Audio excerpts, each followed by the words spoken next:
I think it's high time na if it is parang non-basketball action, dapat parang liable, criminal, liable to be a criminal offense. I don't know.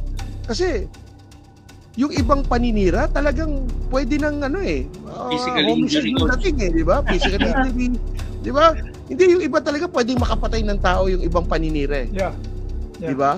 Yung pagsapak lang sa likod ng ulo, pwede ka nang matepok doon eh. Di ba? And then yung pag binalya mo, napilay, bubuhayin mo ba yung pamilya kapag hindi na nakapagtrabaho?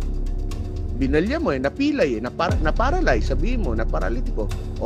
Handa ka bang panagutan yon? Tinira mo di ba? Yung mga ganung bagay hindi naiisip ng mga nanakit eh. Ang iniisip lang nila yung nakabawi o yung pakita nilang lalaki sila.